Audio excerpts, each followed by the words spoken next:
Mais d'abord, donc, la chronique internationale. Pour illustrer, vous le savez, le vendredi thématique de la rédaction d'Europe 1 consacré au grand malaise des élus. Nous avons voulu savoir si ce phénomène, finalement, de violence ou de défiance vis-à-vis des élus pouvait aussi se constater dans d'autres grandes démocraties. Et pour commencer, eh bien, on a choisi d'aller voir ce qui se passe aux États-Unis. On va rejoindre notre correspondante là-bas, Anne Toulouse. Bonjour Anne.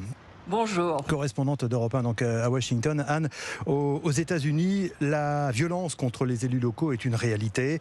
À la différence de la France, on ne parle pas seulement du maire chez vous, mais des responsables de la justice, de la police, même de l'enseignement qui sont élus par les citoyens.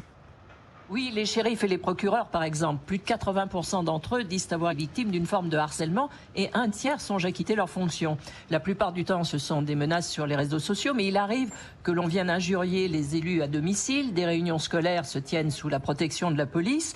Il y a eu des attaques avec des battes de baseball et aussi avec des armes à feu. Et c'est un miracle qu'elle n'ait pas fait de mort chez les élus locaux jusqu'à présent. Mais est-ce qu'on peut dire, Anne, qu'il y a eu un avant et un après Trump avec les réseaux sociaux, les sphères complotistes qui sont venus accentuer en quelque sorte ce phénomène de violence ? Disons que la polarisation s'est accentuée avec l'arrivée de Donald Trump sur la scène politique, d'autant qu'elle a été suivie par le Covid, qui a donné lieu à des fantasmes alimentés par le président. Le plus inquiétant est que la violence est sortie de la sphère extrémiste pour contaminer des citoyens ordinaires. Par exemple, près du quart d'entre eux admettent dans les sondages une forme de violence comme moyen d'expression politique. Effectivement. Mais au final, cette violence de plus en plus inquiétante sur les élus, est-ce qu'elle est plus sévèrement sanctionnée que pour d'autres faits sur des personnes lambda, je dirais ? Pas particulièrement, car aux États-Unis, toutes les attaques contre les biens et les personnes sont immédiatement et sévèrement sanctionnées. Mais il y a circonstances aggravantes en cas de hate crime, un crime haineux, motivé par la race ou par la communauté de la victime. Merci Anne Toulouse, correspondante d'Europe 1 aux États-Unis. Direction le Japon à présent. On va retrouver Bernard Delattre, le correspondant d'Europe 1 à Tokyo. Bonjour Bernard. Bonjour. Le Japon où vous êtes donc, où les violences à l'encontre des politiques sont finalement assez rares en fait. Oui, et c'est en quelque sorte culturel. Au Japon, les élus sont respectés. Ce sont souvent des notables, héritiers de dynasties politiques où les mandats se transmettent de père en fils. Des dignitaires qui impressionnent beaucoup de Japonais. Il ne leur viendrait donc pas à l'idée de s'en prendre à eux. Et tout ça, c'est la conséquence d'une grande stabilité politique dans ce pays. Depuis 1955, le Japon est gouverné de manière quasiment ininterrompue par le même parti de droite. Un peu comme si, depuis le général de Gaulle, la France n'avait connu que des présidents et des premiers ministres gaullistes.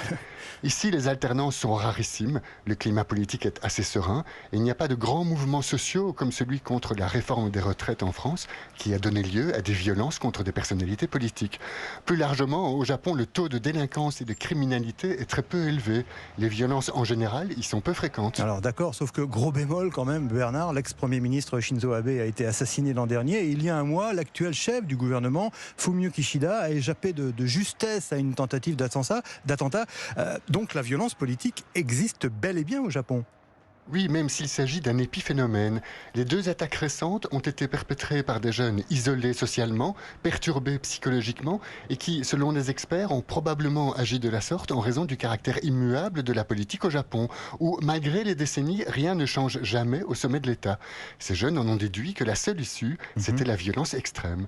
On parle ici de loups solitaires. Globalement, les agressions d'élus sont nettement moins nombreuses au Japon que dans beaucoup de pays. Merci Bernard Delattre, correspondant d'Europe 1 au Japon.